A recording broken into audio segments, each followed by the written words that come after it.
Auzubillahiminasyaitonirrajim. Bismillahirrahmanirrahim. Assalamualaikum warahmatullahi wabarakatuh.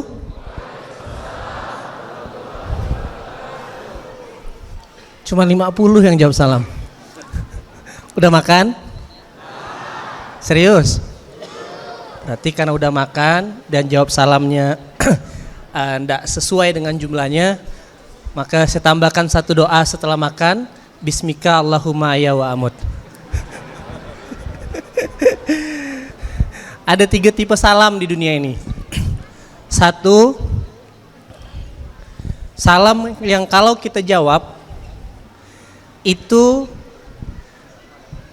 punya dampak mengurangi nilai ibadah kita. Ada yang tahu? Pinjam tas saya. Salam yang kalau kita jawab justru mengulangi dari nilai ibadah. Nah, yang bisa jawab saya kasih hadiah. Ya, saya udah siapkan hadiah nih, sengaja buat Bandung. Salam tipe pertama, kalau dijawab justru mengurangi nilai ibadah. Ada yang tahu? Yuk.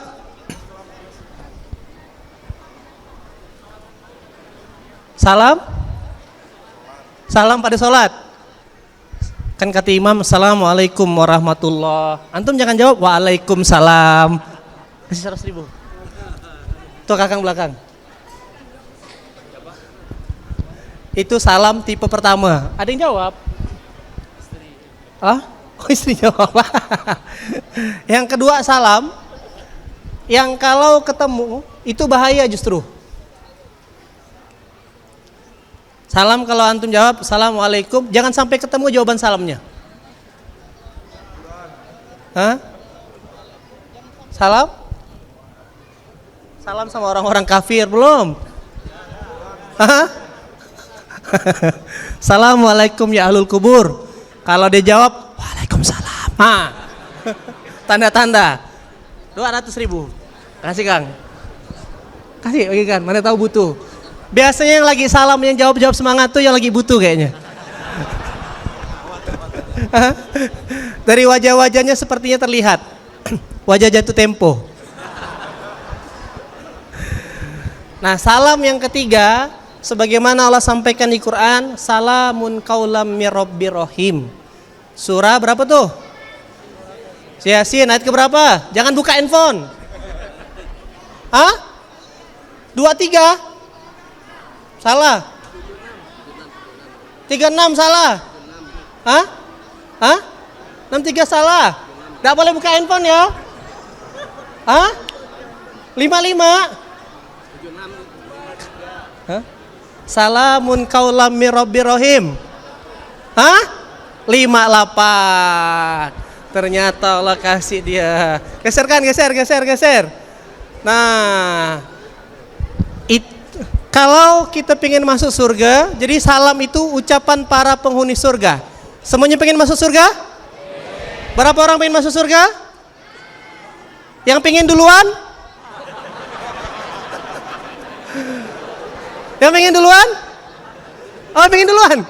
Saya ikhlas kalau orang Bandung duluan, saya belakangan.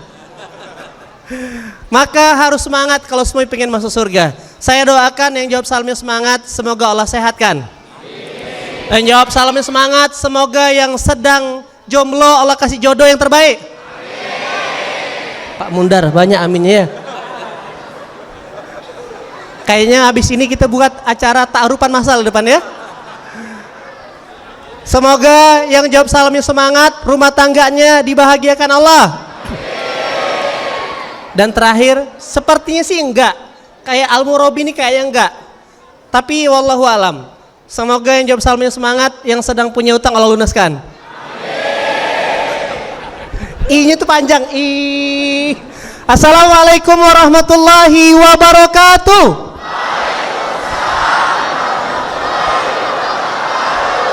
Masya Allah, tabarakallah. Ini baru keluarga besar Al-Murabi. Ini kalau bukan karena doanya antum, saya ndak sampai di sini. Saya ini udah 2 minggu ndak pulang-pulang. Kalau sampai 15 hari jadi Bang Tohib saya. Minggu lalu ikut membersamai Fun Day. Kang Randy bilang, ayo lah bang, extend lah bang, Selasa lah ngisi bang. Aduh, saya ini udah ada janji peletakan batu pertama masjid kita di Solo, saya bilang. Karena janji adalah hutang, ya sudah. Kemarin balik lagi ngikut acaranya Kang Dewa, belajar lagi. Nah, harusnya pulang sudah kemarin, tapi karena doanya kawan-kawan semua, saya diizinkan berbuat kebaikan hari ini. Sejatinya teman-teman semua yang rahmati Allah, kita bisa sampai ke sini, kawan-kawan givers bisa berbuat baik, para orang baik yang bersedekah, kita bisa berbuat baik itu bukan karena kita baik, tapi karena kita diizinkan Allah untuk berbuat baik. Ada orang pengen ngumrohkan atau menghajikan keluarganya kemarin, 10 orang mau diberangkatkan, visanya tidak keluar. Berarti cukup tidak berbuat baik itu dari kita saja? Tidak cukup. Maka firman Allah di Quran, wa anna khtartuka fastami lima yuha, dan kami telah memilihmu, you are the choice, kata Abi Randy. Ketika kawan-kawan dipilih untuk sampai ke majelis ini, maka dengarkanlah. Semoga pulangnya dari majelis ini, ayah bunda dan akang teteh semuanya dapat petunjuk dari Allah.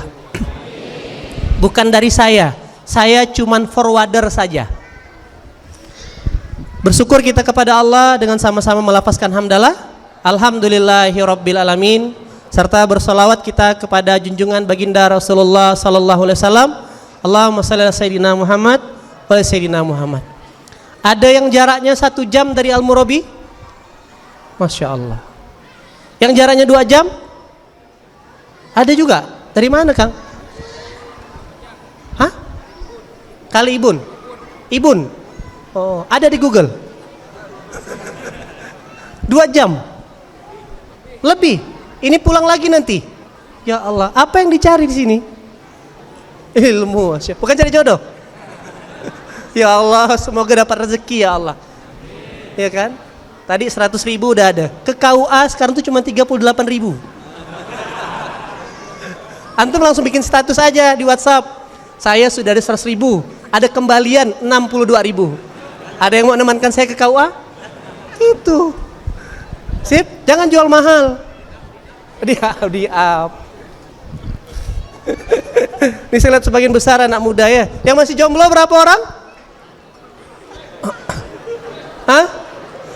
Yang jomblo mana, jomblo angkat tangan? Oh, banyak juga ya. Coba tepuk tangan sebelahnya. Tepuk, saudaraku. Pantas saja Kota Bandung saat ini makin macet karena 1 jomblo, 1 motor. Untuk itu cepatlah menikah. Kasihan warga yang lain. Oh iya, saya mau kasih tahu tips memilih jodoh.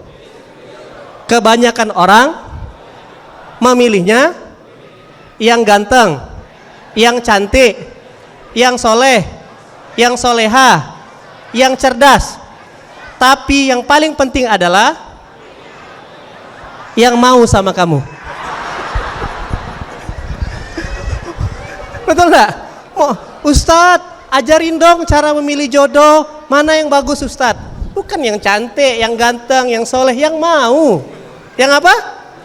Kalau dia nggak mau bisa nggak kira-kira? Tak bisa. Baik, itu ya tips ya. Pulang ke rumah tanamkan itu ya. Baik, ayah bunda rahmati Allah, khususan keluarga besar, para guru, para asatid, ya kan. Jazakumullah sanul jaza telah memberikan kepercayaan buat saya untuk bisa berbagi malam hari ini. Justru sayalah yang butuh majelis ini. Kenapa saya yang butuh? Karena ini yang jadi wasilah buat saya ngerasakan banyak pertolongan Allah. Karena sebagaimana Rasulullah pernah menyampaikan, ketika kita menunjukkan jalan kebaikan kepada orang lain, lalu orang lain itu melakukan apa yang kita sampaikan, maka pahalanya juga ngalir ke kita, kawan-kawan. Nah, saya berharap semoga ada kebaikan yang saya bisa sampaikan dari Allah tentunya.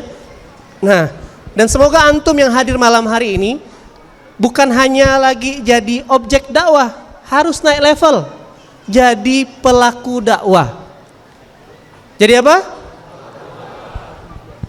7-8 tahun yang lalu ketika saya baru mulai hijrah 2013, mindset saya sudah demikian. Saya duduk di belakang dalam keadaan terpojok, nyempil, lagi patah hati pula. Kan yang buat orang datang ke masjid itu dua. Kalian tahu enggak? Satu, patah hati, betul? Yang kedua, jatuh tempo. Betul? Nah, maka datang dia ke masjid, lama sekali sujudnya. Terus temannya bilang, bangun. Takutnya meninggal malah. Sholat duha nggak bangun-bangun. Sampai 10 menit sujud tok. Rupanya dia lihat di belakangnya ada debt kolektornya. Maka nggak bangun-bangun dia sujud. Tapi tidak di Al-Murabi. Maka kawan-kawan, kalau ada kesempatan pahala gara-gara menunjukkan jalan untuk orang lain, mau nggak minggu depan ngajak temannya ke sini? Mau nggak? Kita buat minggu depan jalan ditutup, mau nggak kira-kira? Minggu depan ajak kawannya. Itulah yang membuat Sayyidina Abu Bakar dapat surga paling luas. Kenapa? Karena 6 di antara 10 sahabat yang masuk surga, 6-nya ajakan Abu Bakar. Nah, jadi gunakanlah kesempatan pahala sebaik-baiknya. Ya kan, daripada macet kan? Nah, mending ajak temannya, tapi temannya yang sama jenis. Oke? Nah, jangan modus gitu loh. Teh, ada majelis bagus loh. Assalamualaikum. Majelis apa Kang? Itu di Al-Murabi ada makanan, dikasih hadiah pula. Aduh, teteh mah gak ada kendaraan. Yes, jawaban inilah yang aku tunggu. Modus, ya kan? Ya udah, kalau Akang jemput gimana? Itulah pintu masuk iblis syariah jadinya. Jangan ya. Jadi harapannya minggu depan ajak kawannya. Malam hari ini belum bisa ngajak kawan, ya kan? Kalau jadi gini, kalau datang kepada kebaikan di hari ini, kalau saya mau kasih tips sama antum, yang ngomong di depan bukanlah lulusan pondok pesantren. Yang ngomong di depan, ya kan, tidak seberuntung teman-teman yang mondok. Yang ngomong di depan dulu orang biasa-biasa saja, kebetulan kuliah pendidikan saya sarjana teknik pertambangan. Ini ada sahabat-sahabat saya, ada Kang Ilham, teman-teman lama seperjuangan. Dan saya tidak pernah punya cita-cita untuk mengasuh masjid, punya ratusan santri, mengoptimasi puluhan masjid di Indonesia. Nggak pernah punya cita-cita. Cita-cita saya cuma satu, nebus dosa di masa lalu. Maka sebanyak apapun kesempatan beramal, saya gunakan. Duduk datang ke majelis ini, ada yang datang bagi-bagi makanan, otak saya cuma satu, bukan dapat makanan paling banyak, bukan, ya kan? Tapi bagaimana satu saat saya yang beri makan. Itu cara berpikirnya. Datang ke majelis ini, oh keren sekali ya orang itu ngomong ya. Satu saat saya yang harus ngomong di depan. Saya berharap ayah bunda yang datang ke majelis ini juga punya cita-cita yang sama. Kalau hari ini dapat makan, besok, minggu depan, bulan depan, tahun depan, gantian yang beri makan. Mau nggak kira-kira? Mau nggak kira-kira? Nah, sebelum hari makan, maka siarkanlah apa yang terjadi di kebaikan pada malam hari ini.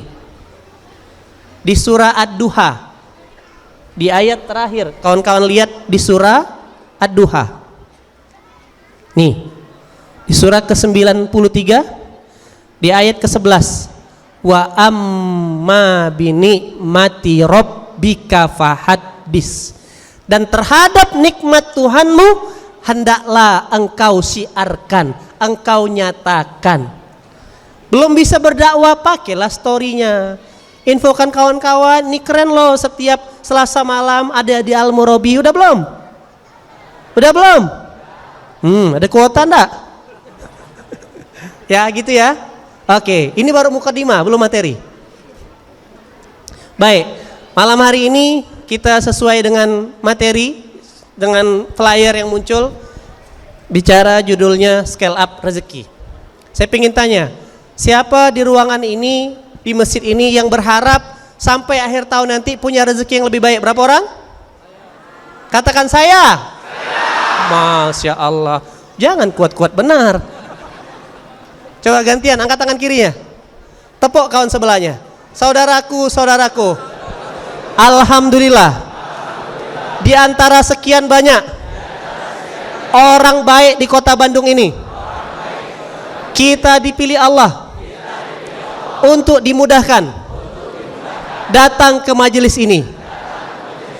Aku tahu kamu datang ke sini bukan hanya mencari berkah, karena sesuai judulnya, kamu juga ingin dapat rezeki yang lebih. Oh iya saudaraku, ada satu rumus dalam meningkatkan rezeki. Pastikan kita selalu bahagia. Maka dari itu, pastikan wajahmu tidak berbanding lurus dengan isi dompetmu. Aduh, apalagi ini tanggal 31 ya? Hah? Habis. Gimana, makanan cukup? Cukup ya? Udah makan semua? Oke, tanggal 31 lumayan. Tadi kan ada, ya Allah, alhamdulillah, lepas penderitaan malam hari ini, ya Allah. Baik, ayah bunda rahmati Allah, benar, salah satu rumus agar rezeki bertambah selalu bahagia. Rumusnya seorang suami itu dapat rezeki ketika istrinya bahagia. Kebahagiaan istri adalah kunci pintu rezeki buat suami. Coba ulangi, kebahagiaan istri adalah pintu rezeki buat suami. Ada yang WhatsApp ke suaminya, dengar tuh Pak. Dengar tuh Pak. Cenoleh belakang lo. Pantas sudah dekat-dekat. Langsung colek, dengar tuh Pak, bukan colek lagi, ditepuk, dengar tuh Pak. Kunci kebahagiaan suami ada di pintu rezeki suami ada di. Oke, itu kan cara berpikir orang biasa. Ada teman saya, begitu tahu materi ini dibilang gini, "Ma, dengarkan Ma ya, pintu rezeki papa ada di kebahagiaan mama. Maka apapun yang terjadi, mama tetap harus bahagia." Gantian. Apapun yang terjadi, mama harus tetap bahagia. Ya kan? Gitulah kawan-kawan. Kita nih stand up apa tablik taklim sebenarnya. Lanjut. Baik, teman-teman yang dirahmati Allah, bicara rezeki ini tak ada habis-habisnya. Sebentar. Yang di Zoom kita menyapa dulu. Semoga terlihat. 130 orang, Masya Allah. Oke. Nah, jadi bicara rezeki ini tidak ada habis-habisnya, teman-teman sekalian. Banyak orang setiap hari kalau ditanya apa yang diperjuangkan, rezeki. Lantas kenapa rezeki yang diperjuangkan justru itu yang membuat hidupnya berantakan, betul gak? Rasa enggak? Rezeki yang katanya diperjuangkan, tapi itu yang membuat dia makan tidak enak, tidur tidak nyenyak. Rezeki yang diperjuangkan membuat dia justru kena bermasalah. Bermasalah sama hukum lah, bermasalah sama tetangga lah. Berarti ada yang salah dengan bukan rezekinya yang salah, tapi cara kita yang salah memprosesnya, sehingga akhirnya rezekinya bukan membahagiakan, tapi rezeki yang diperjuangkan malah menyusahkan. Betul tak? Karena rumus sunnatullahnya demikian.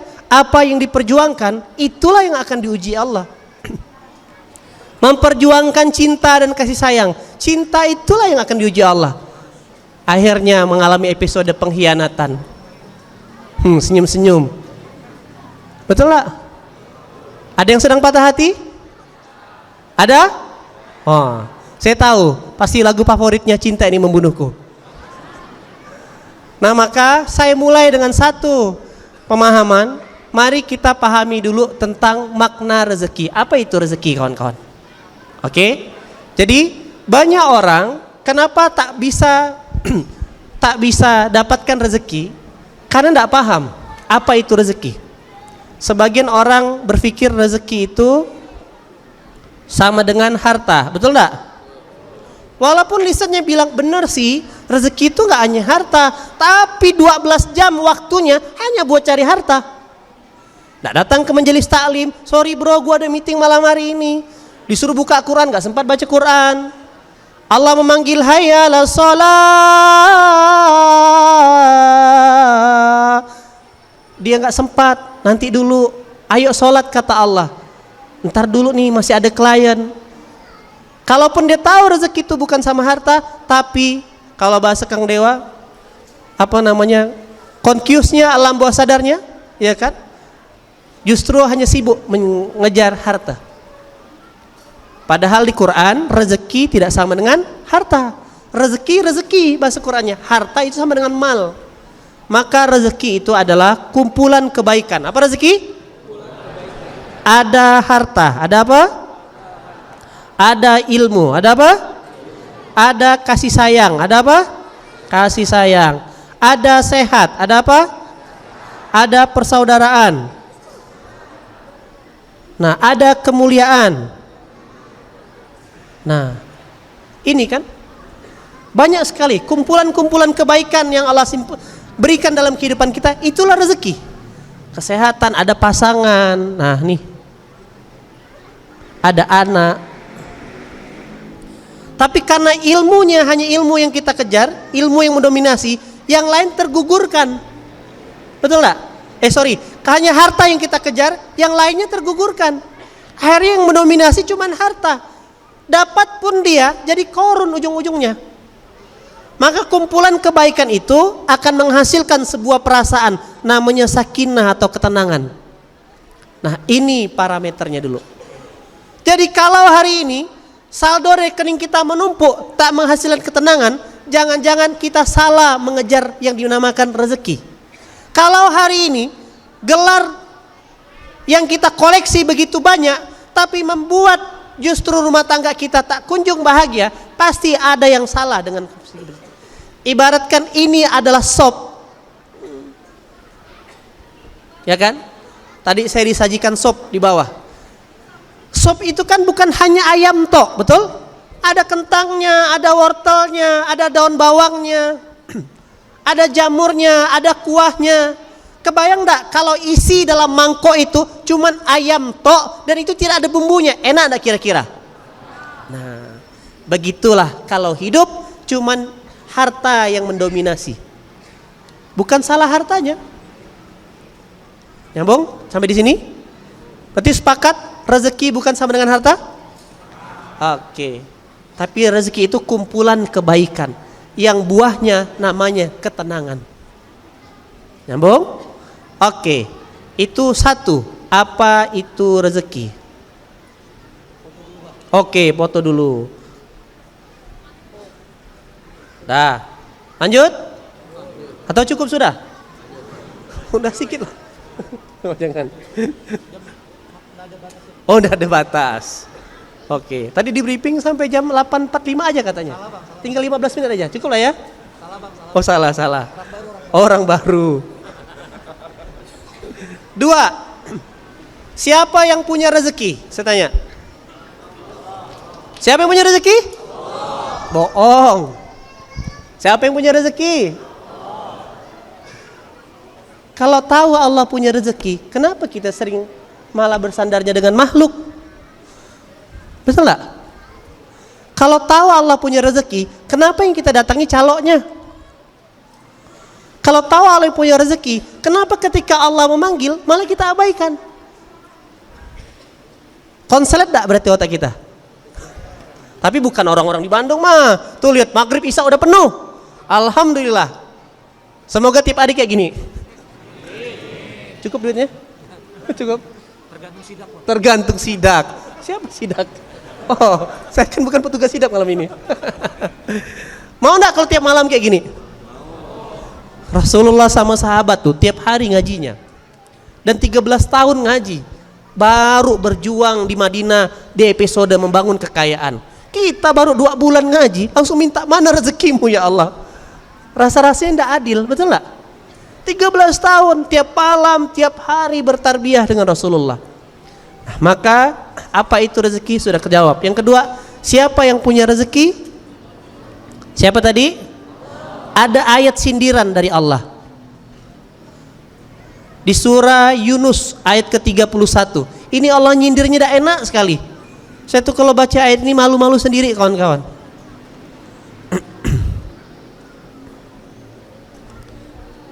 Katakanlah Muhammad. Nampak ya? Yang belakang nampak? Oke. Siapakah yang memberi rezeki kepadamu dari langit dan bumi? Siapakah yang kuasa menciptakan pendengaran dan penglihatan? Siapakah yang mengeluarkan yang hidup dari yang mati? Coba jawab ya. Saya tanya, ayah bunda jawab. Dan siapakah yang mengeluarkan yang mati dari yang hidup? Siapakah yang mengatur segala urusan? Lalu maka mereka menjawab Allah. Lantas Allah tanya, katakanlah kenapa kamu tidak bertakwa? Istighfar kita. Istighfarullah. Astaghfirullahaladzim. Astaghfirullahaladzim. Kita tahu Allah yang ngasih rezeki. Lantas kenapa? As-salatu khairum minan naum. As-salatu khairum minan naum. Hujan di rumah aja atau nanti aja sholatnya. Kita tahu Allah yang ngasih rezeki, tapi lantas ketika kita berkekurangan, justru Allahnya di akhir yang kita ingat. Sibuk kita minjam sana kemari, akhirnya terjebak dengan situasi yang salah. Udah tahu riba itu dimusnahkan Allah, dihukum Allah, malah pakai riba. Terdata hari ini 60 juta rakyat Indonesia terjebak pinjaman online. Kasihan.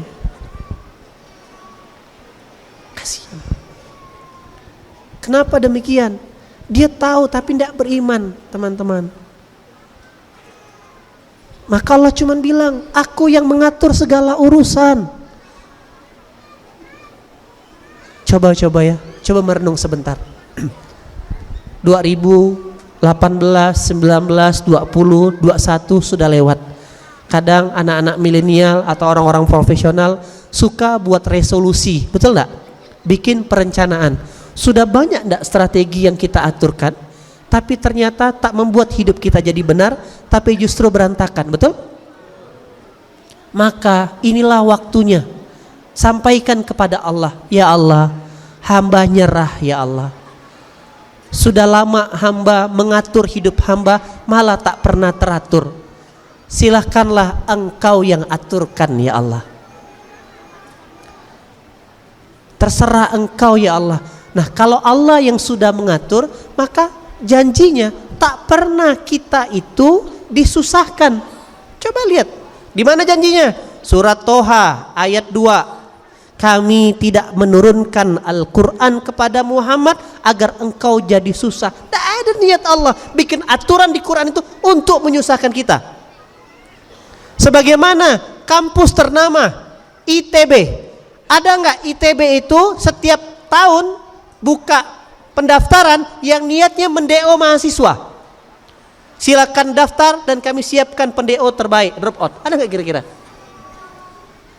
Pasti harapan daripada kampus ITB, Unpad, Unikom dan kampus-kampus lainnya mencetak mahasiswa-mahasiswa terbaik, benar? Lantas kenapa ada yang DO? Karena tidak ikuti rule of the game. Yang lain masuk, dia jarang masuk. Yang lain ngerjakan tugas, dia nggak ngerjain tugas. Yang lain bayar SPP, dia nggak ngerjain bayar SPP. Yang lain ikut ujian, dia ikut ujian. Wajar nggak jadi keluar jadinya di drop out? Wajar. Sama dengan kehidupan ini. Oke, surat Toha ayat 2 Allah mengatakan, kami turunkan aturan ini tidak untuk menyusahkan wahai kalian semua hambaku. Engkaulah yang bikin hidupmu susah. Kenapa? Karena engkau keluar dari permainanku. Allahu la ilaha illa wal hayyul qayyum. Allah yang mengatur segala kehidupan ini dan tidak pernah tidur siang dan malam. Berarti selama kita mengikuti aturan Allah, maka kita akan mendapatkan seluruh apa-apa yang ditawarkan. Mari kita lihat apa-apa yang dijanjikan Allah kepada kita sebagai hambanya. Siapa yang punya rezeki? Surah 10 ayat 31. Siapa jawabannya? Maka siapa yang harus dikejar? Semoga bukan hanya lisan. Mak, tetenya dengar? Siapa yang harus dikejar?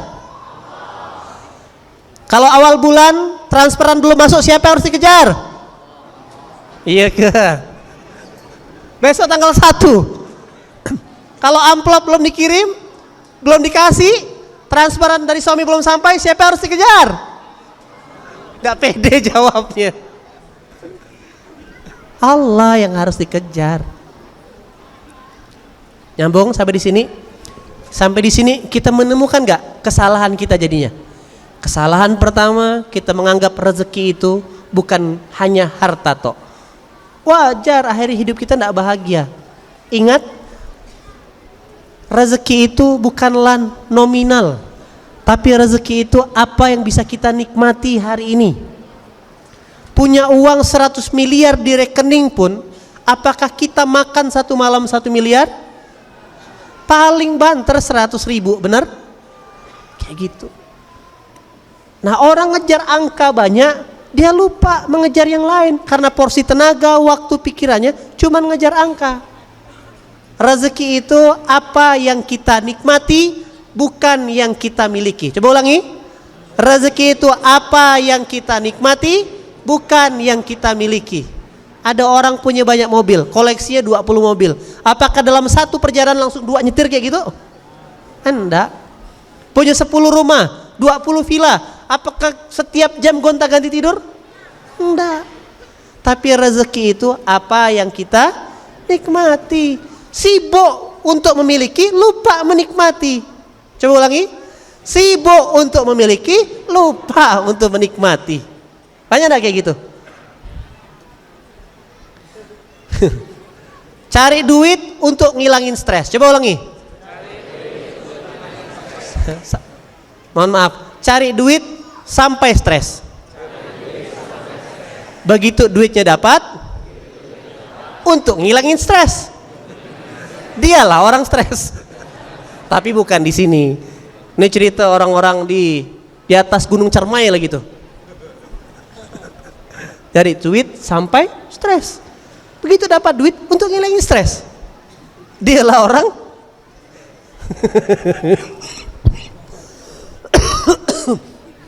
izin ya. Oke.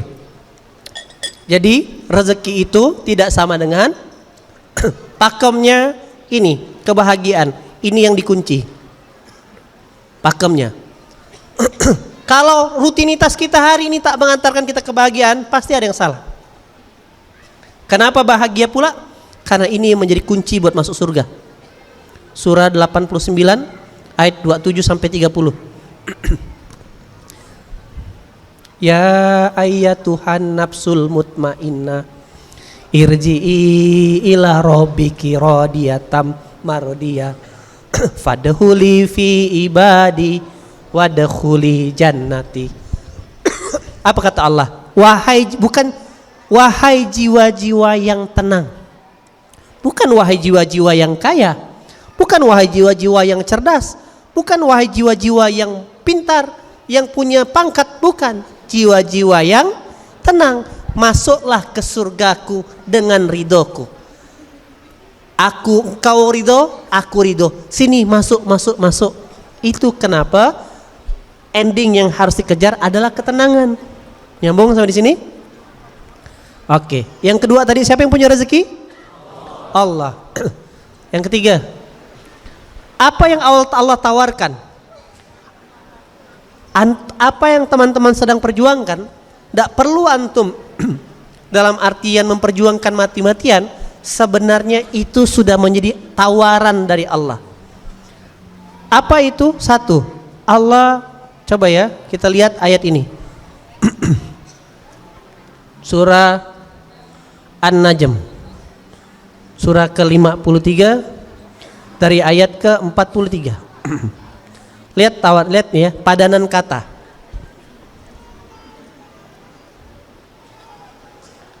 Coba baca sama-sama. Dan sesungguhnya dialah yang menjadikan tertawa dan menangis. Dan sesungguhnya dialah yang mematikan dan menghidupkan.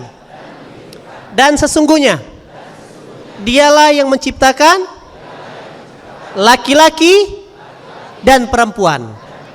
Berarti apa pasangan tertawa? Apa pasangan mematikan?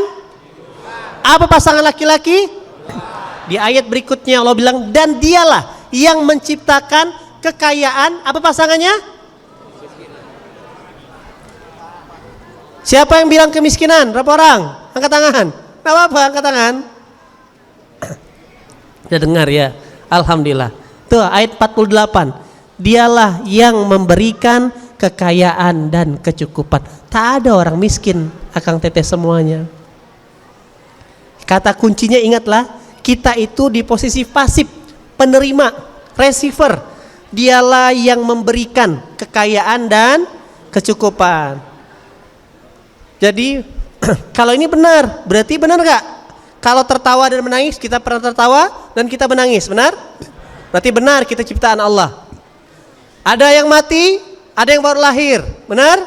Berarti benar ciptaan Allah. Ada laki-laki dan ada perempuan, berarti benar ciptaan Allah. Ada kaya dan ada? Harusnya kan cukup, faktanya? Faktanya? Ya malu-malu ngomongnya, faktanya miskin. Coba cek di lehernya, jangan-jangan bukan ciptaan Allah. Ada scan barcode-nya. Jangan-jangan made in China. Lantas kenapa ada yang miskin, Ustadz? Nanti kita bahas di selanjutnya. Jadi ternyata apa tawaran Allah tentang rezeki? Ini dia tawarannya. Pertama, Allah tawarkan kekayaan.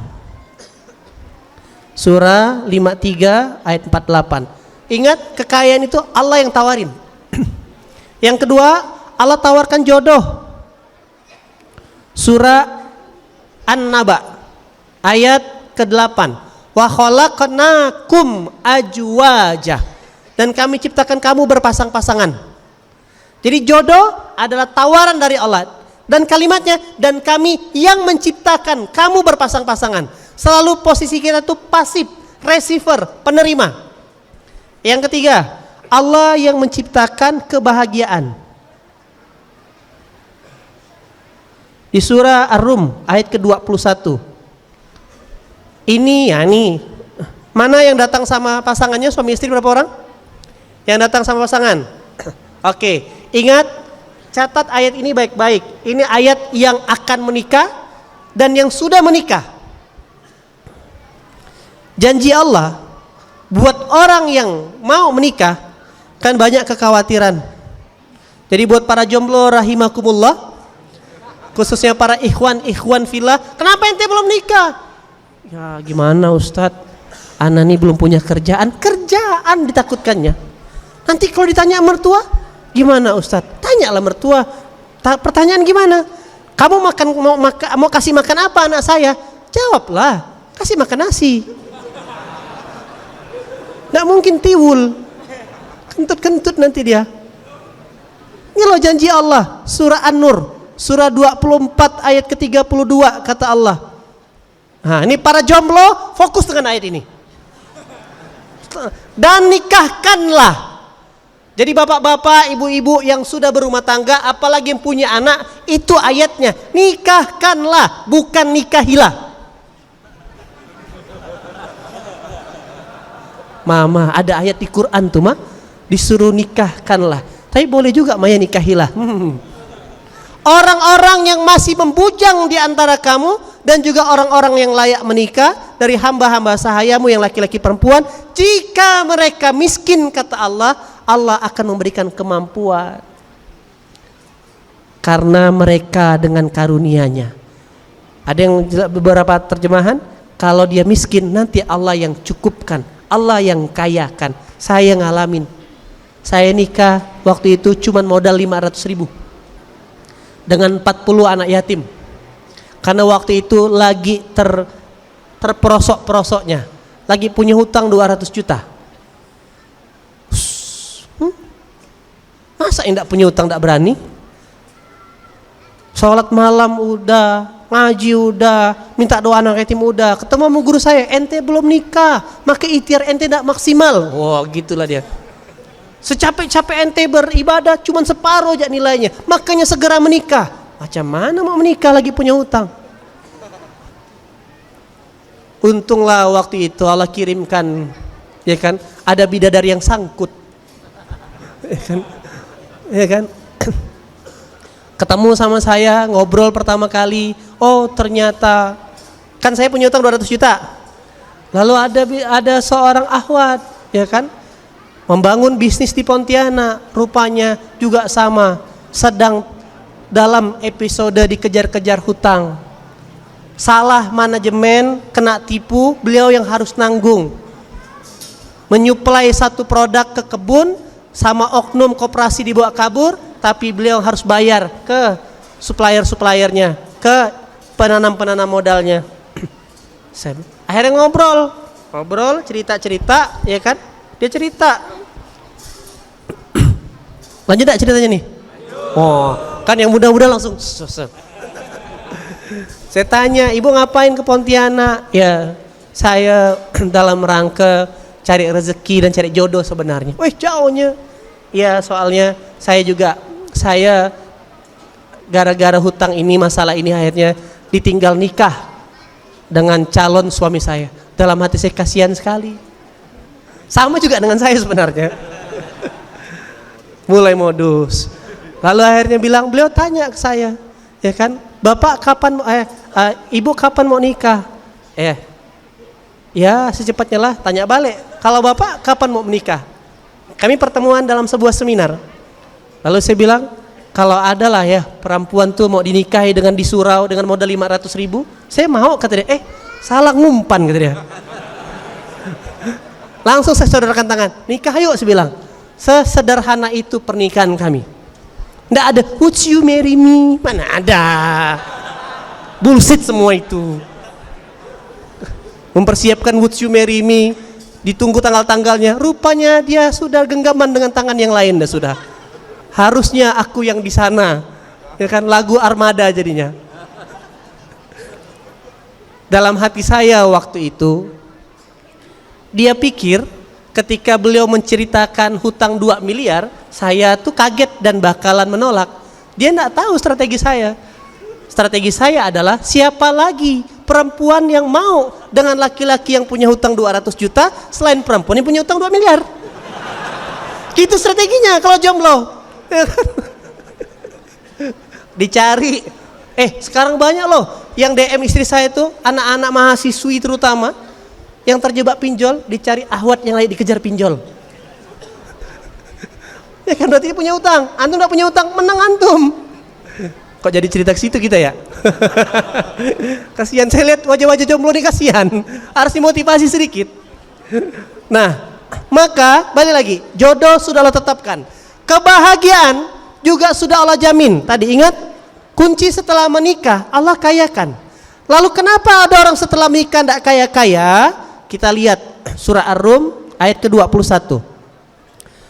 Wa min ayatihi an khalaqalakum min anfusikum ajwaja.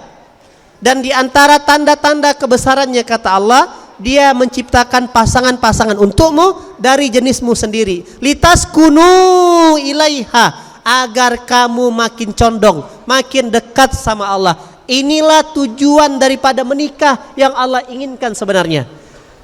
Yang tadinya tidak pernah bangun malam, gara-gara menikah maka bangun malam lah. Yang tadinya jarang baca Quran, setelah menikah baca Quran lah. Itu tujuannya. Bukan rumah, bukan mobil, bukan jabatan, bukan bulan madu. Itu adalah bonus. Setelah kita menjalankan SOP-nya, maka kata Allah, lihat lagi kata-katanya, waja'alna bainakum mawaddah warahmah, dan Dia yang menjadikan di antara kamu rasa kasih sayang. Jadi kasih sayang itu kita yang buat atau Allah yang kasih? Kita yang buat atau Allah yang kasih? Harta itu, kaya itu kita yang kejar atau Allah yang kasih? Jodoh itu kita yang kejar atau Allah yang kasih? Nah, kemuliaan. Nah, ini yang senang di dunia politik, yang senang jadi influencer terkenal. Kemuliaan juga Allah yang kasih. Surah 6 ayat 165. Ini saya cepetin ya. Ilmu juga Allah yang kasih. Surah Al-Baqarah ayat 282. di kalimat terakhir, wattaqullah wa yu'allimukumullah, dan bertakwalah kamu, nanti Allah yang memberikan pengajaran kepada kamu. Jadi, ini dulu. Sebenarnya banyak, tapi saya highlight 5 ini. Pingin kaya nggak kita? Pingin punya pasangan nggak? Pingin bahagia nggak? Pingin mulia nggak? Pingin cerdas nggak? Nah, semua produk-produk ini punya Allah. Saya garis bawahi dulu, bukan berarti mentang-mentang punya Allah kita diam-diam saja, kemalasan berbalut spiritual, bukan. Itu juga salah, maka jalannya tengah-tengah. Siratal mustaqim itu tengah-tengah. Yang satu orang yang salah jalan, yang dikejar bukan Allah, yang dikejar adalah makhluk, maka tidak pernah ketemu ini. Kalaupun dia dapat kekayaannya, tak mengantarkan dia kepada keberkahan. Kalaupun dia dapat jodohnya, tak membuat rumah tangganya sakinah. Kalaupun dia dapat anaknya, tak membuat anaknya soleh dan soleha. Dia cuma dapatkan zahirnya, fisiknya, tapi tak dapatkan keberkahannya. Nyambung? Kalau yang dikejar adalah makhluk. Sebaliknya, ada yang salah. Dia memang tidak ngejar makhluk, tapi nggak ngapa-ngapain sama sekali. Tenang bro, Allah tuh maha kaya, santai aja kita di sini. Tuh coba lihat Selasa malam ada yang ngantarin kita. Itu namanya kemalasan berbalut spiritual. Apa namanya? Tidak boleh juga. Nyambung? Ini malas. Beda antara pasrah dengan menyerah. Beda antara pasrah dengan menyerah. Menyerah itu di awal sebelum bertarung. Pasrah itu setelah titik ikhtiar di akhir. Yang benar gimana bang? Gimana Ustadz? Yang benar tengah-tengah, siratal mustaqim, ke Allah dulu. Karena yang punya produk ini semua siapa tadi? Yang punya kekayaan siapa? Yang ngasih jodoh siapa? Yang ngasih kebahagiaan siapa? Ngasih kemuliaan siapa? Ngasih ilmu siapa? Dan lengkap dalil-dalilnya. Nah, 5 poin ini balikkan lagi. Allah cuma minta dengan satu pertanyaan, kenapa kau tidak bertakwa? Kata Allah, aku cuma minta kau bertakwa, tidak minta yang lain. Bukan tugas utamamu untuk mencari harta, bukan tugas utamamu untuk mengejar jabatan yang tinggi. Tugas utamamu bertakwa. Nanti aku yang antarkan, aku yang giring, aku yang tunjukkan, aku yang akan buat memo. Apa bisnis yang cocok untukmu? Apa jabatan yang tepat untukmu? Apa keilmuan yang layak untukmu? Begitu yang benar. 4. Nih coba lihat ya. Samiri, Fir'aun, Korun, Haman. Tahu 4 nama ini? Kenal? Tinggal di mana dia? Gede Bage? Bukan ya? Samiri itu orang berilmu, tapi tidak recommended Allah. Maka lawannya Ali, berilmu juga. Fir'aun berkuasa, tapi tidak recommended dari Allah. Lawannya siapa? Umar, penguasa juga, tapi rekomendasi Allah. Jangan salah perspektif ya. Bukan berarti ini semua punya Allah lalu kita nggak ngapa-ngapain. Itu salah. Ini maka saya tolong jelaskan. Korun kaya, tapi tidak recommended Allah, meninggal dibenamkan, masuk neraka. Lawannya siapa? Utsman. Haman cerdas. Haman punya peta, bisa buat sapi yang bisa patung-patung sapi bersuara. Lawannya Abu Bakar. Tinggal kita pilih, kita mau jadi sosok yang sebelah kiri apa sosok yang sebelah kanan. Jadi yang salah bukan kayanya, bukan ilmunya, bukan jabatannya, caranya yang salah. Nyambung? Nah, maka Allah bilang, jadi lantas gimana Ustadz? Allah cuman bilang rumusnya, maka lahirlah gimana cara rezekinya terdistribusi. Nah, ini tawaran Allah. Gimana cara distribusi rezeki tadi? Sebelum distribusi, kita pahami dulu. Di mana posisi rezeki itu sesungguhnya? Surah 51 ayat 22. Biar nyambung.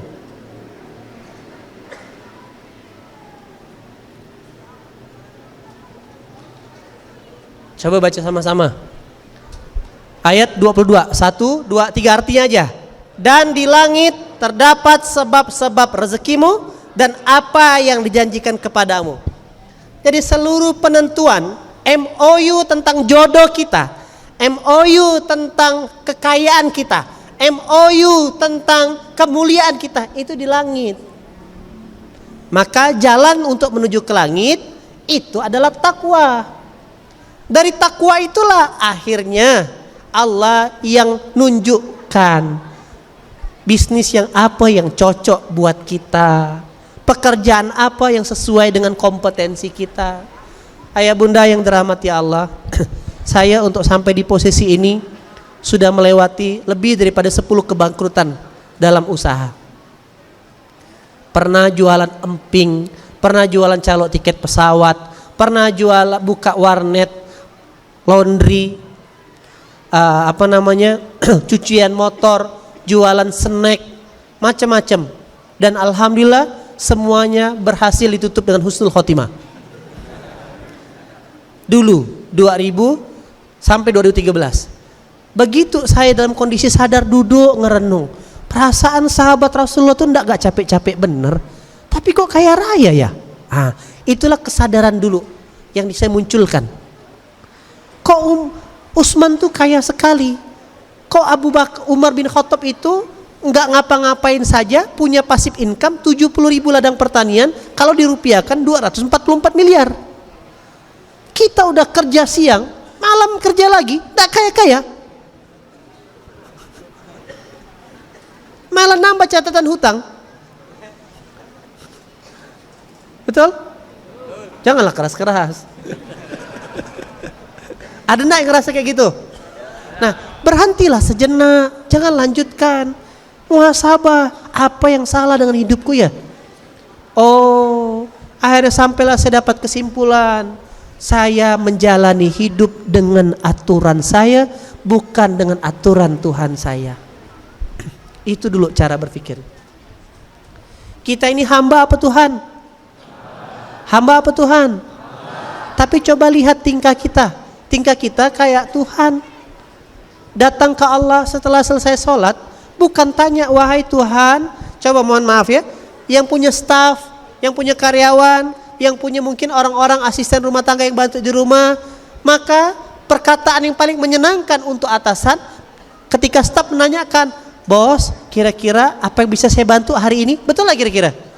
Bos, ada nggak tugas saya bos? Betul nggak? Bos, kira-kira apa yang bisa saya masukkan laundry kan? Diputar ya, biar otaknya benar. Betul nggak? Begitu juga kita sama Allah, ngakunya hamba, tapi tingkahnya merintah Allah. Astagfirullahaladzim. Assalamualaikum warahmatullahi. Assalamualaikum warahmatullahi. Astagfirullahaladzim, astagfirullahaladzim, astagfirullahaladzim. Allahu akbar, Allahu akbar, Allahu akbar. Bismillahirrahmanirrahim. Ya Allah, moga-moga tahun ini ya Allah, bantulah hamba ya Allah untuk bisa punya mobil ya Allah. Bantulah hamba ya Allah, bukakan pintu hatinya ya Allah. Udah lama aku gedor nak buka-buka juga ya Allah. Lunaskan hutang hamba ya Allah. Kasih bantu apa bisa umroh, kelihatan semuanya bagus. Tapi secara adab komunikasi dengan Allah, kita justru merintah Allah. Boleh sadar gak di situ? Tiap hari pula, Ustadz saya sudah doa berkali-kali Ustadz, tapi kok gak jebol-jebol. Iya, ente bukan doa, ente merintah. Tapi kan Ustadz, katanya Allah Maha Kaya, Allah kabulkan seluruh orang yang minta. Benar, tapi ayatnya belum titik, ada komanya. Mau tahu enggak komanya apa? Mau tahu enggak? Sekarang jujur, siapa yang merasa doanya merintah Allah? Jangan angkat tangan. Istighfar dulu. Astagfirullahaladzim. Mulai ketemu enggak masalah kita di mana? Mulai ketemu enggak apa yang membuat hajat-hajat kita enggak dikabulkan Allah? Coba lihat. Nih ayat Qur'annya.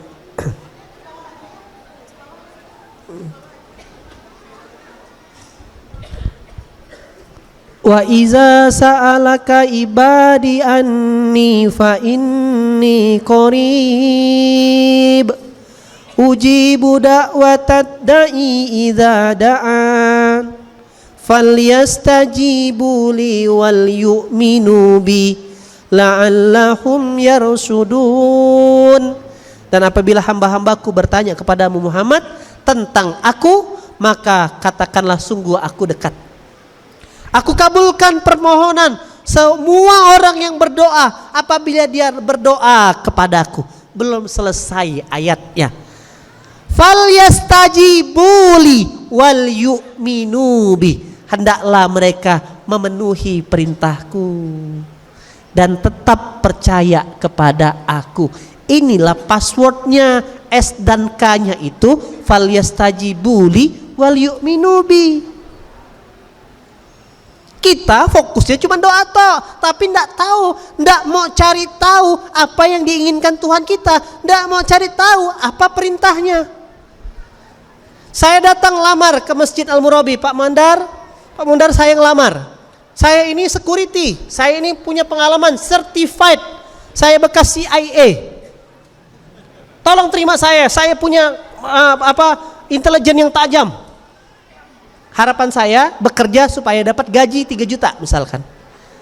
Kira-kira cukupkah dengan kemampuan saya yang certified security dan berharap 3 juta lalu tiba-tiba datang ke masjid untuk jadi security tanpa diterima sebagai pekerja untuk dapatkan uang, bisa nggak kira-kira? Enggak. Maka sebelum saya dapatkan uangnya ada interview dulu. Betul nggak? Kenapa diinterview? Karena sopan santun, datang dengan permisi, assalamualaikum, terima kasih waktunya, mohon maaf Pak Mundar atas mengganggu waktunya, gitu santunnya. Tapi kalau saya datang tiba-tiba mengatakan saya hebat dan langsung menentukan tarif 3 juta, diterima nggak saya kerja? Setelah diterima, baru proses yang kedua lagi. Pak, kira-kira jadwal kerja saya jam berapa? Kawasan yang harus saya jaga di mana? Nah, begitu tahu jam kerjanya, tahu kawasannya, barulah saya dapat job instruction. Dari job itulah saya akhirnya digaji bulan depan. Nyambung? Orang tuh digaji dulu baru kerja atau kerja dulu baru digaji? Kerja dulu baru digaji. Nah, sama dari ayat tadi, cari dulu perintahnya, baru doanya dikabulkan Allah. Gitu. Dapat kepahamannya? Baru tahu? Capek antum doa, kenapa hati nggak kebuka? Kenapa dia nggak nyantol? Karena antum nggak jalankan perintah Allah. Gimana Ustadz menemukan perintahnya? Jadi setiap nabi, setiap kisah yang ada di Al-Quran yang Allah ceritakan dan berhasil mendapatkan surga, pasti adalah mereka-mereka yang menjalankan perintah. Coba perhatikan, Nabi Sulaiman perintahnya menaklukkan Ratu Balkis. Nabi Musa perintahnya mendakwahi Fir'aun. Rasulullah perintahnya mendakwahi kafir Quraisy, Abu Jahal, Abu Lahab. Oke, Nabi Lut perintahnya mendakwahi kaum Sodom. Ada tugas masing-masing, baru Allah hadiahkan surga kepada mereka. Dan cenderung yang namanya perintah itu nggak nyaman. Ini teman-teman The Givers, semangat terus. Antum sedang menjalankan sa'inya, sunatullahnya. Tadi saya lihat ke bawah ada nyusun sendal. Nah, teman-teman jemaah tamu undangan harus berpikir yang berbeda. Temukan perintah, itu kata kuncinya. Dan hampir yang namanya perintah itu ndak nyaman.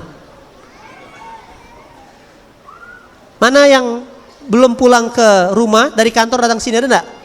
Oke. Akang siapa namanya, Kang? Hah? Sadikin. Nah, harapannya apalagi imam, udahlah pulang kantor, ya kan? Langsung ke majelis, lapar pula.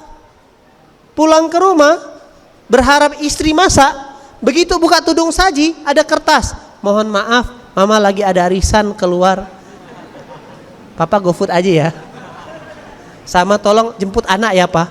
Itu kalau enggak pakai iman, berantem enggak tuh? Kamu nih ya, bisa-bisanya kamu kayak gitu. Papa nih berharap A, B, C, D. Berantem habis itu. Lalu iblis yang namanya Dasib, berantem. Wahai para suami, jangan berharap istrimu kayak Khadijah. karena engkau bukan Rasulullah dan istrimu adalah istri akhir zaman.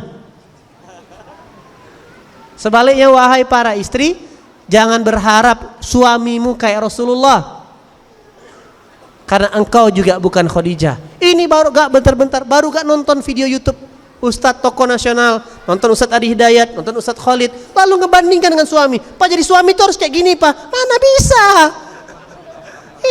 Berharap suami menafkahi, mengajarkan sholat. Dia baru hijrah, Ustadz dibandingkan. Janganlah, konsletlah dia. Maka untuk doa terkabul temukan apa? Perintah. Capek-capek berharap pulang kantor dipijitkan istri, pulang dari proyek dipijitkan istri. Tapi gara-gara antum terlambat jadwal nonton Netflix sama istri, ketawa-ketawa. Antum terlambat, hanya gara-gara terlambat nonton jadwal Netflix, istri ngambek. Nah, tak bisa pakai ego kita suami. Antum pulang pijitkan kakinya, ya kan? Walaupun antum sendiri capek. Nah, itulah bagian-bagian kecil perintah. Moga-moga wasilah itu Allah kabulkan doa kita. Gitu cara berpikirnya. Harusnya berharap kita pulang, kita dimasakin. Tidak ada. Siap-siaplah masak Indomie dengan telur. Antum yang masakkan. Nah, gitu. Yang mau nikah siap-siap ya. Nyambung? Balik lagi.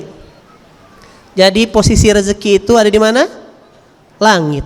Maka cara mengaksesnya dengan bertakwa. Ini cara aksesnya. Dari takwalah ini kita nanti ke Allah. Allah yang arahkan kita untuk berhubungan dengan siapa. Tetap ada sunatullahnya. Tidak mungkin kucuk tiba-tiba malaikat ketok pintu kamar. Assalamualaikum Bang Sadikin. Kalau malaikat yang ketok, malaikat maut.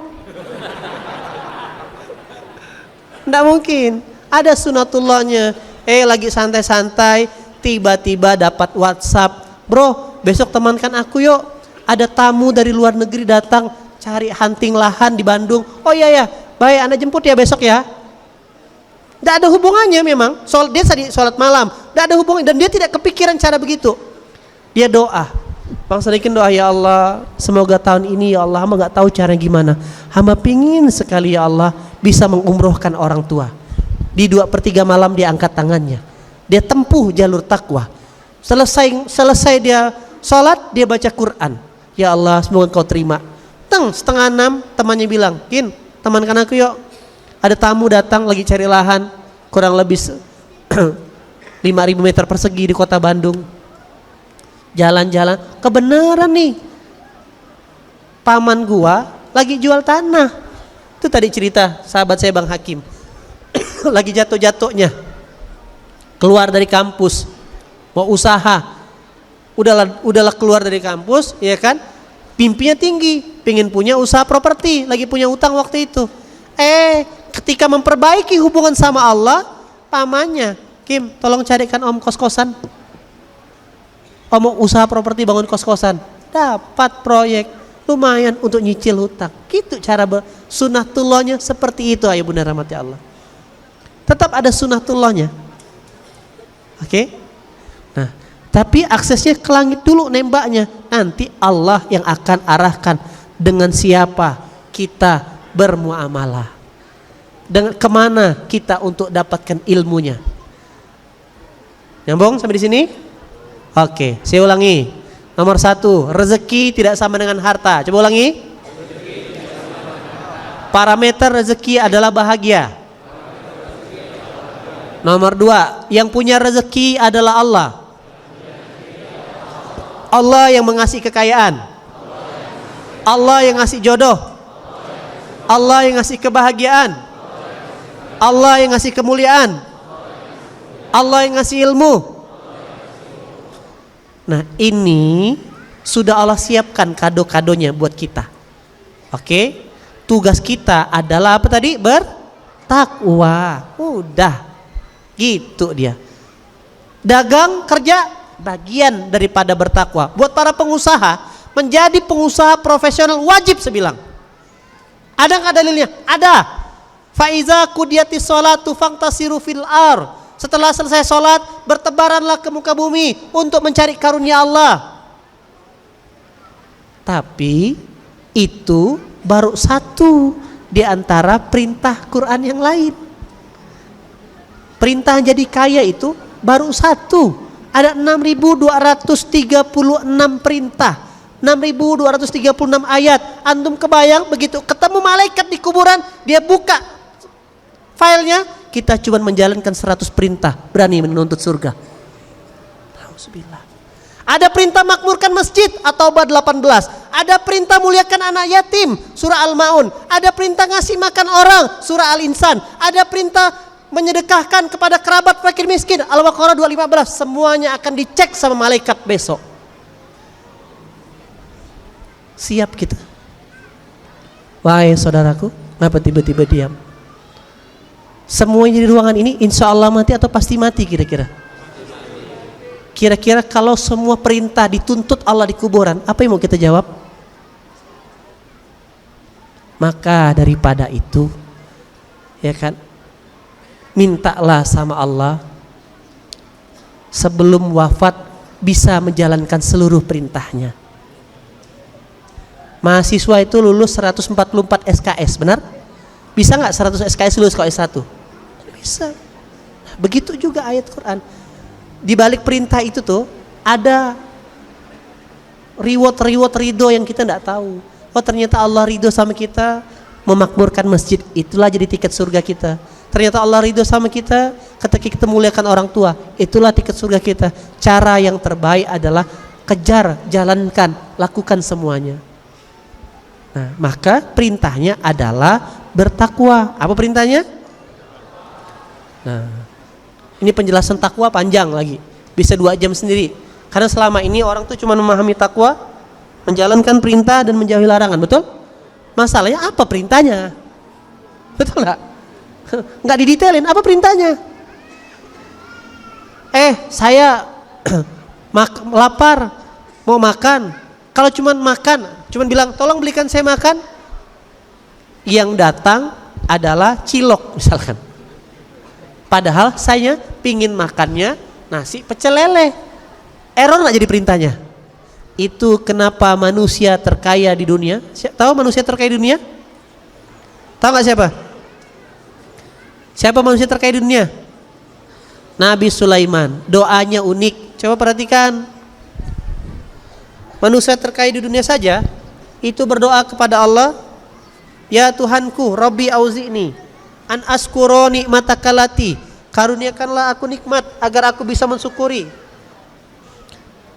nikmatmu yang telah engkau anugerahkan kepada aku dan kepada orang tuaku. Nah, coba lihat kalimat berikutnya, wa an a'mala solihan, dan anugerahkanlah kepadaku agar aku bisa mengerjakan kebaikan yang engkau ridhoi. Sekelas Nabi Sulaiman masih bertanya kepada Allah, ya Allah, apa yang engkau senangi ya Allah? Ya bang? Berarti Nabi Sulaiman mempraktekkan Al-Baqarah 186 tadi enggak? Ya, minta perintah. Maka salah satu praktek langsung setelah pulang dari majelis ini, upgrade doanya. Yang tadi doanya memerintah Allah, ganti doa dengan banyak minta ampun dan tanya sama Allah, tolong ajarkan apa yang engkau mau ya Allah. Tolong ajarkan apa yang engkau mau. Minta sama Allah agar Allah yang memberikan kita perintah. Ketika Allah kasih perintah, disitulah kita akan dapat hadiah. Coba ulangi. Ketika Allah kasih perintah, disitulah kita dapat hadiah. Bang? Nah, posisinya. Nah, terakhir yang kelima. Bagaimana cara distribusinya? Allah sampaikan distribusinya rezeki itu dari langit.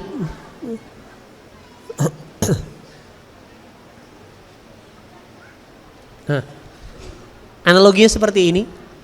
Jadi bukan rezekinya yang tidak ada. Kalau rezeki itu kita simbol, ini hanya simbol ya. Rupiah, bukan rezeki yang tidak ada. Tapi di surah Ar-Ra'd ayat ke-26 Allah sampaikan, ini dia.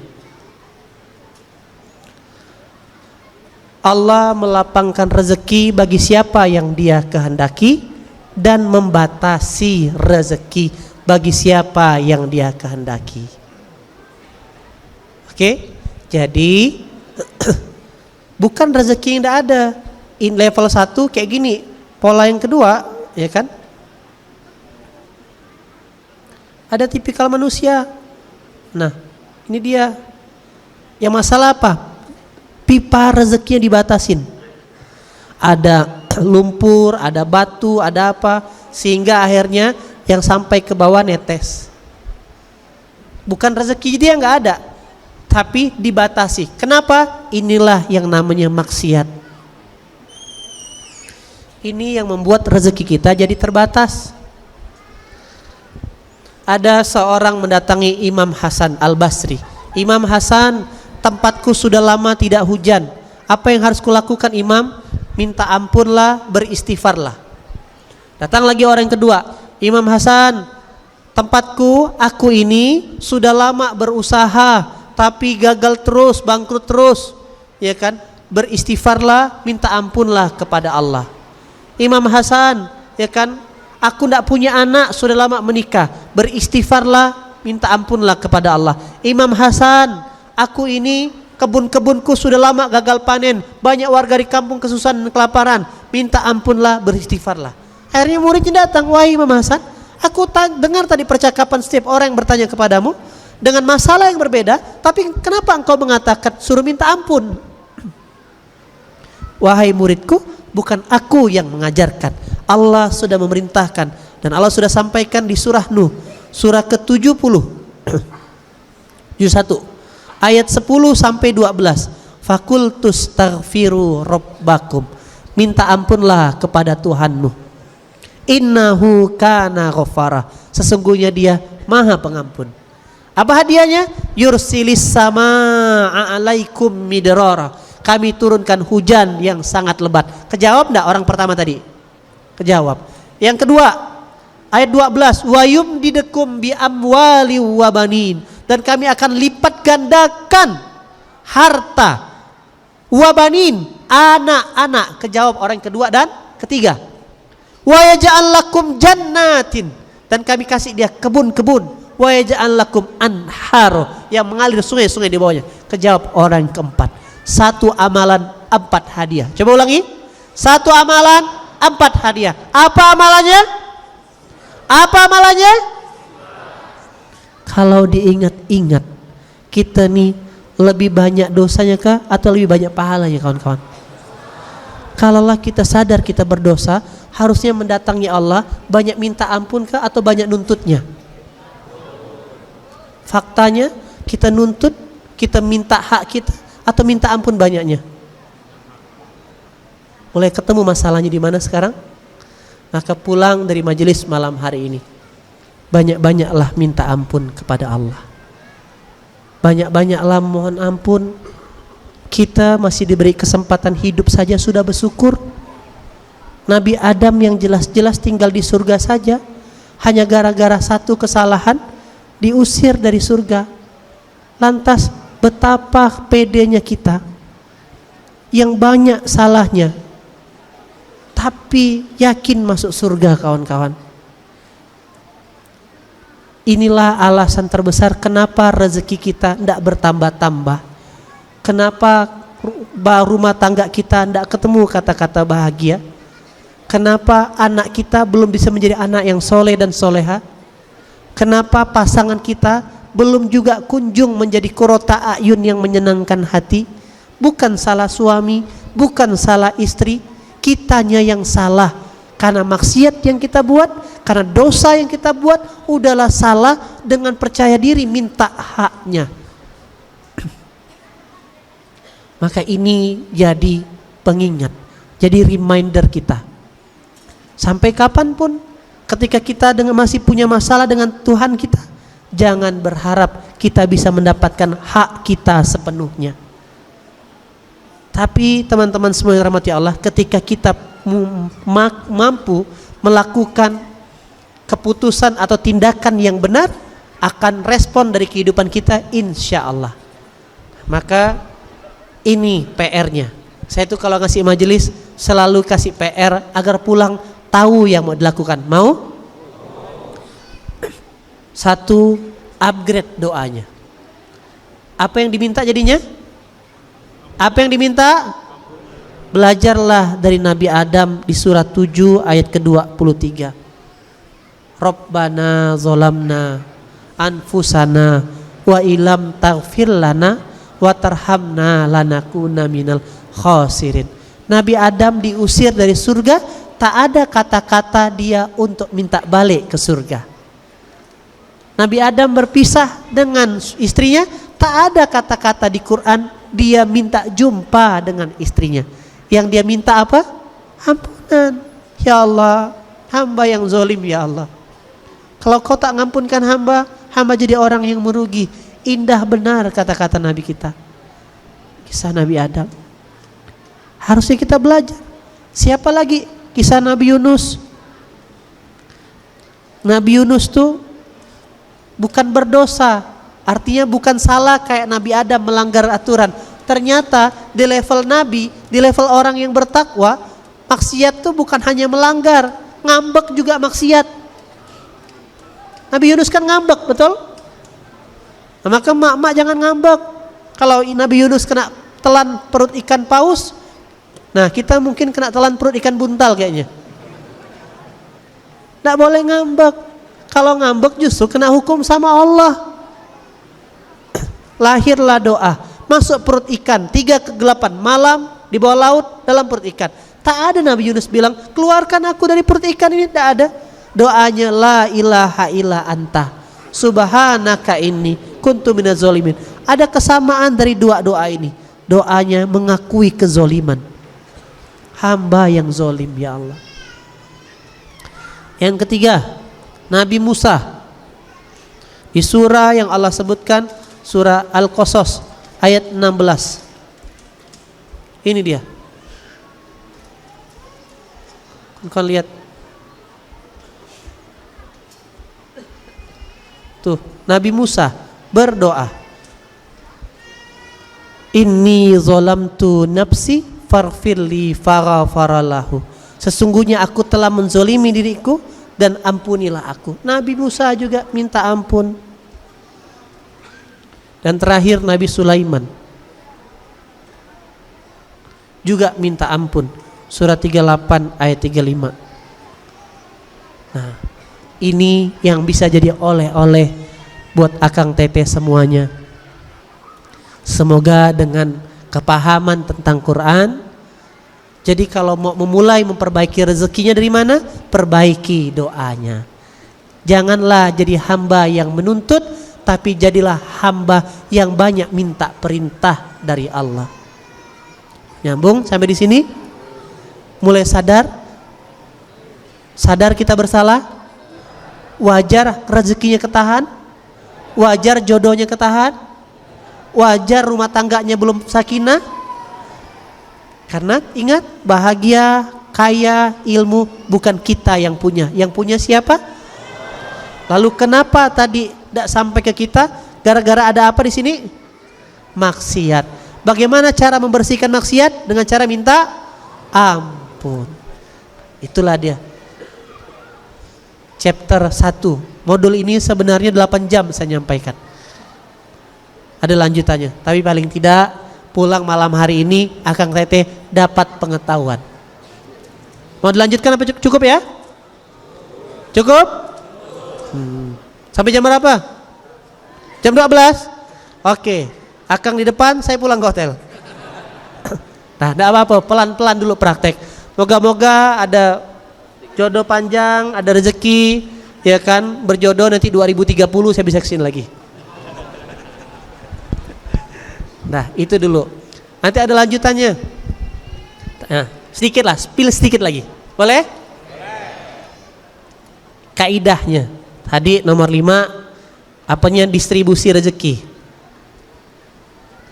Nah, orang masih aja tidak percaya. Coba, ini tadi subuh saya bahas. Nah, tapi biar meyakinkan kawan-kawan, surah Asy-Syura ayat ke-20.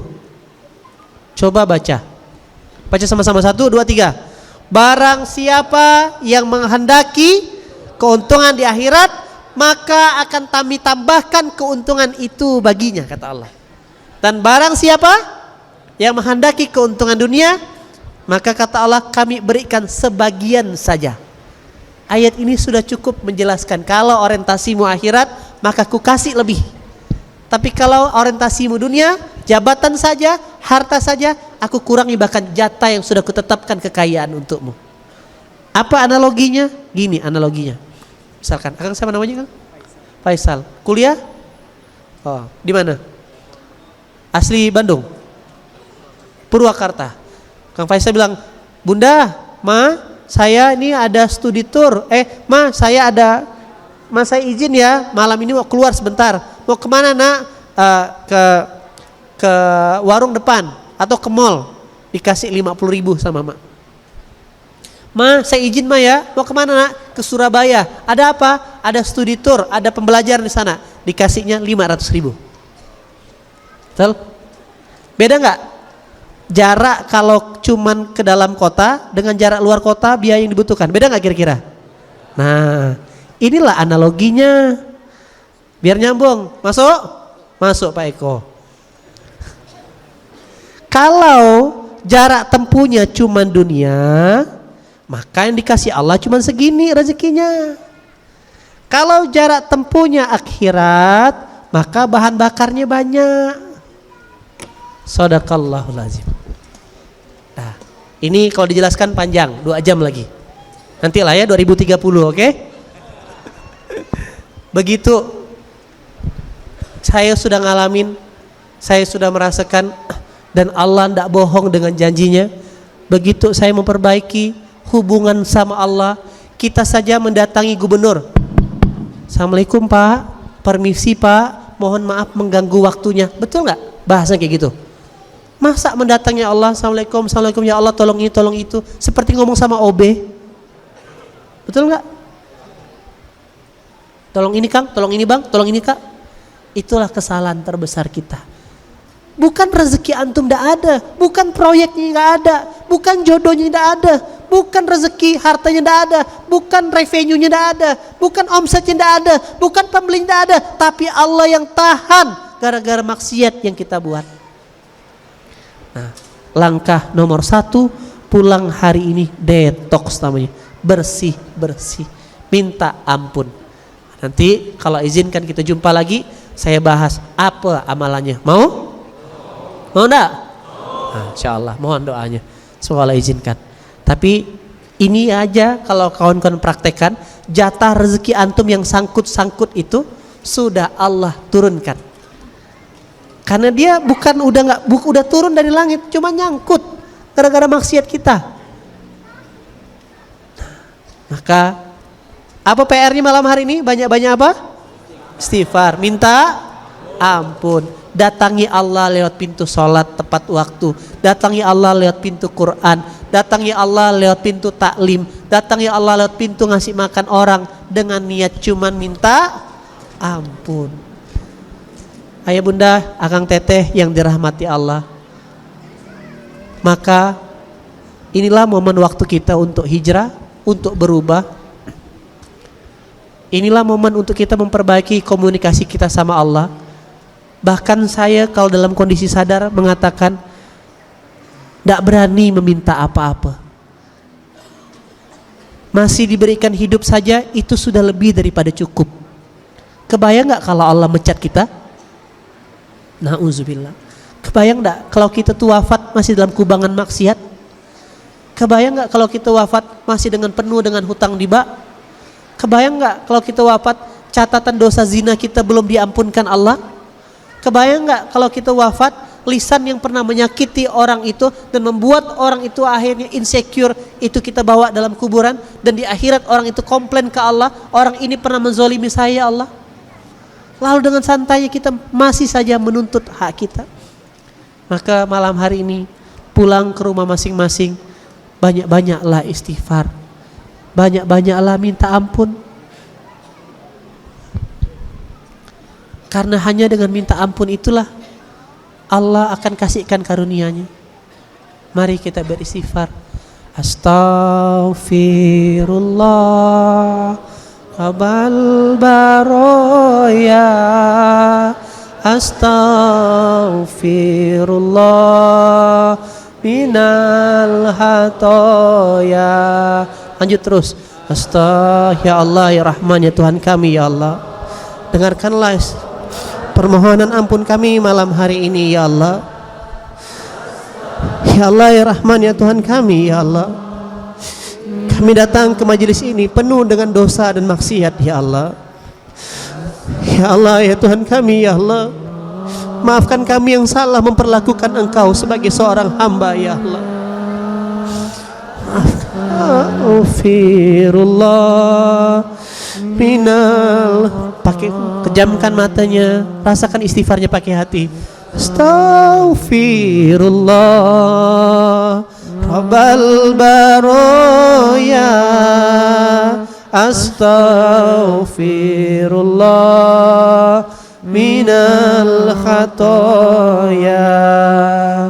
Astaghfirullah Rabbal baroya. Astaghfirullah minal khatoya. Al-Fatihah. A'udzubillahi minasyaitonirrajim. Bismillahirrahmanirrahim. Alhamdulillahi rabbil alamin arrahmanirrahim maliki yaumiddin.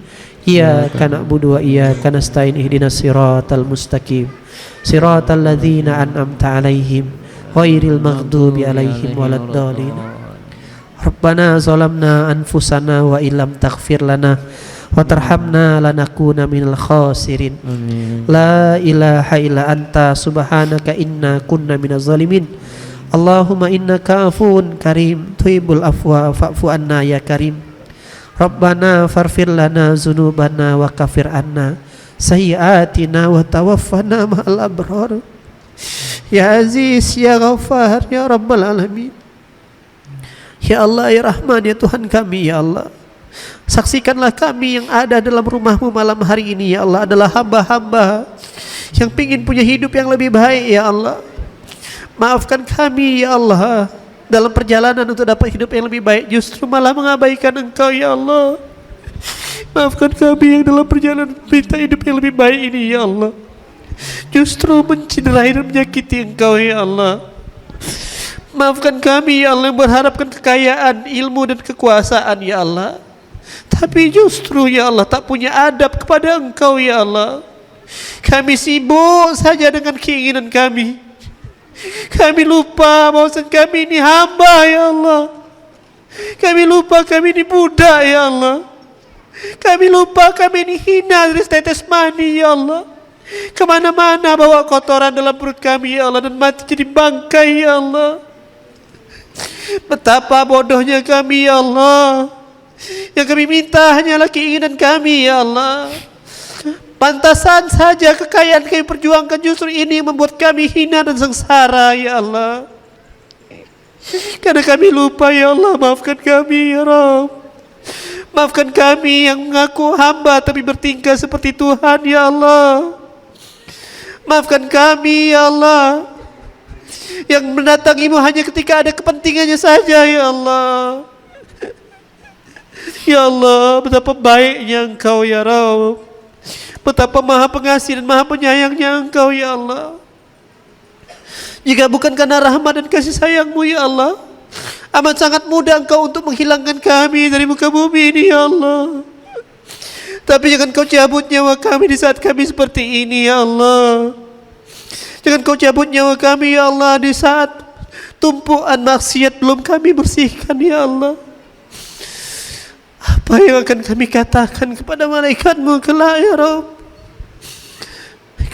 Kalau kami ingat ya Allah, betapa banyak panggilan sholat kami abaikan hanya gara-gara perniagaan kami ya Allah. Banyak tawaran dan kesempatan berbagi tak kami indahkan karena menahan harta kami ya Allah.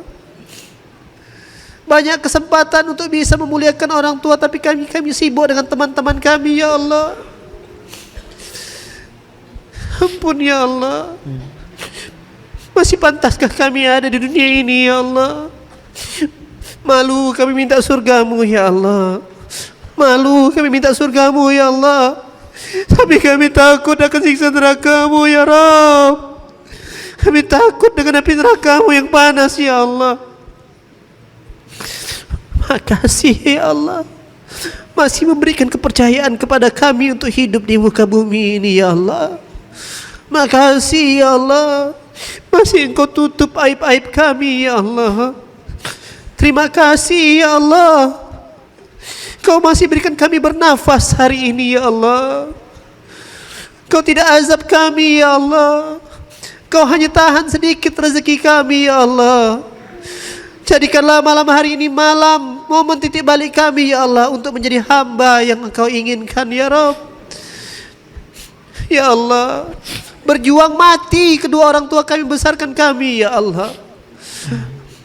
Dia rela menunda kesenangannya untuk memuliakan kami ya Allah. Dia tunda kesenangannya untuk mengantarkan kami ke jenjang pernikahan ya Allah, kepelaminan ya Allah. Dia tunda kesenangannya untuk bukakan kami usaha ya Allah. Tapi kami sebagai anak justru tak mengindahkannya ya Allah. Justru kami menyia-nyiakan doa mereka yang berharap kami sukses ya Allah. Tiap malam mereka angkat tangan, ya Allah, jadikan anak hamba jadi anak yang soleh-soleha, sukses usahanya. Lantas kami yang didoakan justru banyak tingkah dan banyak gaya, ya Allah. Ampun ya Rabb, ampun ya Rabb, ampun ya Rabb. Berilah kami waktu untuk menebus dosa kami, ya Allah. Berikan kami kesempatan untuk memperbaiki segala amalan kami, ya Allah. Bukakanlah pintu-Mu, kami datang malam hari ini, ya Allah. Kami datang ya Allah dengan tetesan air mata ini ya Allah. Bukakanlah pintu ampunan karena Engkau Maha Pengampun ya Rabb. Kalau Engkau mengampunkan Nabi Adam, kalau Engkau mengampunkan Nabi Yunus, kalau Engkau mengampunkan Nabi Sulaiman dan Nabi Musa, maka ampunkanlah juga hamba-Mu yang hina ini ya Allah. Berikanlah kesempatan ya Allah untuk hamba menjadi hamba yang Engkau mau ya Allah. Ajarkan hamba ya Allah tentang apa-apa yang harus hamba kerjakan. Dan izinkan ya Allah, jika ada kebaikan yang hamba kerjakan, yang mengalir pahalanya untuk kedua orang tua hamba ya Allah. Ya Allah, yang datang ke ruangan ini ya Allah, ada yang sedang punya hajat ya Allah, maka kabulkanlah hajatnya wasilah ampunan-Mu ya Allah. Ada yang sedang sakit, maka sembuhkanlah wasilah ampunan-Mu ya Allah. Ada yang sedang sempit karena masalah keuangan, maka lapangkanlah wasilah ampunan-Mu ya Allah. Ada yang sedang gelisah rumah tangganya ya Allah penuh dengan prahara, maka bahagiakanlah ya Allah wasilah ampunan-Mu ya Allah. Kami janji ya Allah di sisa usia kami hanya ingin bertakwa ya Rabb. Rabbana taqabbal minna innaka antas samiul alim. Rabbana waj'alna muslimaini laka wa min zurriyyatina ummatan muslimatan lak wa arina manasikana waktub alaina innaka antat tawwabur rahim. Tolong ya Allah, jadikanlah masjid ini masjid kami untuk jatuh cinta kepada Engkau ya Allah. Berkahilah masjid ini ya Allah. Berkahilah seluruh orang yang terlibat dalam majelis ini ya Allah. Berkahilah orang-orang baik yang mensupport dakwah ini ya Allah. Semoga Engkau juga mengampunkan mereka ya Allah. Semoga Engkau juga mengampunkan seluruh orang-orang yang berjuangkan ini ya Allah. Dan jangan Kau cabut lagi hidayah untuk kami ya Allah. Rabbana la tuzigh qulubana ba'da idh hadaitana wa hab lana min ladunka rahmah innaka antal wahhab. Dan ya Allah, kami mendoakan orang-orang di kiri kanan kami, mereka orang baik ya Allah. Sahabat-sahabat kami yang datang sama-sama ini ya Allah, semoga Engkau persaudarakan kami sampai surga ya Allah. Dan izinkanlah kami ya Allah saling bersaksi di padang mahsyar. Benar adanya hari ini kami sama-sama minta ampun ya Rabb. Kami minta ampun ya Rabb. Kami minta ampun ya Rabb. Kalau ingat dosa kami di masa lalu, malu kami ya Allah. Kami yang pernah melalaikan sholat, kami yang pernah makan rezeki yang bukan hak kami ya Allah. Kami yang pernah membentak orang tua kami ya Allah. Kami yang pernah mendekati zina, bahkan berzina, ampun ya Allah. Kami yang jauh dari Quran ya Allah. Lantas ya Allah terlalu percaya diri kami minta, maka tak sanggup lagi kami minta selain minta ampun ya Allah. Semoga Langit-Mu terbuka untuk maafkan kami ya Allah. Semoga Engkau dan para malaikat-Mu mau menghapuskan dosa-dosa kami di masa lalu ya Allah. Dan ampunkan juga dosa orang tua kami ya Allah. Rabbana fir lana wa liwalidayna warhamhuma kama rabbayani shighara. Rabbana atina fid dunya hasanah wa fil akhirati hasanah wa qina azabannar. Ya Allah, jika ada kesempatan yang terbaik, wafatkanlah kami dalam keadaan melafazkan la ilaha illallah. Dan jika ada kasih sayang-Mu ya Allah, izinkanlah kami ya Allah melihat Baitullah ya Allah. Izinkan kami mohon ampun depan rumah-Mu langsung ya Allah. Hasbunallah wa ni'mal wakil, ni'mal maula wa ni'man nasir. La haula wa la quwata illa billahil aliyyil azim. Subhana rabbika rabbil izzati amma yasifun. Salamun alal mursalin walhamdulillahi rabbil alamin. Allahumma shalli ala sayyidina Muhammad. Saling salaman sama kawan kiri kanannya. Semoga Allah mengampunkan, saling mendoakan. Lengkapi majelis dengan saling mendoakan. Semoga Allah merahmati kehidupannya. Bilang, semoga Allah merahmati kehidupan kamu. Semoga Allah kabulkan. Semoga Allah ampunkan.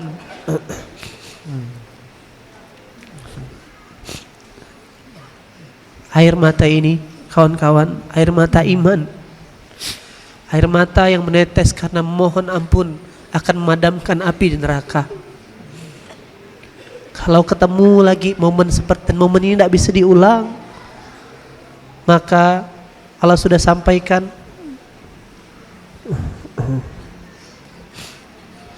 jika Quran diturunkan, maka engkau akan melihat mereka mencucurkan air mata.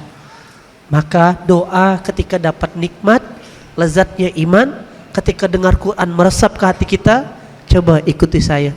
Rabbana amanna faktubna ma'asyahidin. Rabbana amanna faktubna ma'asyahidin. Ya Allah, kami telah beriman ya Allah, maka catatlah kami ya Allah bersama orang-orang yang menjadi saksi atas kebenaran Al-Quran dari kenabian Muhammad. Semoga Rasul kita tersenyum melihat kita. Semoga Allah takdirkan besok di padang mahsyar beliau menoleh ke kita, dan kita adalah orang-orang yang dapat syafaat dari baginda Rasulullah SAW. Terima kasih kawan-kawan semua yang rahmati Allah. Semoga pulang ke rumah bisa praktek. Pulang ke rumah dalam sambil nyetir, sambil di motor, beristighfar sama Allah. Yang bawa pasangannya saling minta maaf. Minta maaf ya Tuhan, minta maaf ya Pak, minta maaf ya Mama. Dan jemputlah, semoga kita diizinkan nanti jumpa di yang malam. Saya juga minta maaf bila ada kekurangan. Titip doa, besok subuh saya harus bertolak pulang ke Pontianak. Doakan saya sama istri semoga bisa istiqomah jaga amanah ini. Doa juga buat almarhum ayah saya yang baru saja meninggal kemarin, anak dan nenek yang belum kurang sehat. Semoga wasilah doa kawan-kawan semua yang sedang dekat sama Allah, Allah turunkan rahmat kepada mereka. Terima kasih buat keluarga besar Al-Murabi. Tetap semangat, kejar ampunan Allah, dan ajak orang juga sama-sama mengejar ampunan Allah. Ajak teman yang datang ke majelis ini lagi ke depan, biar kita sama-sama berhijrah, sama-sama mengejar pertolongan Allah. Terima kasih banyak, yang baik-baik dari Allah, yang kurang dari saya pribadi. Assalamualaikum warahmatullahi wabarakatuh.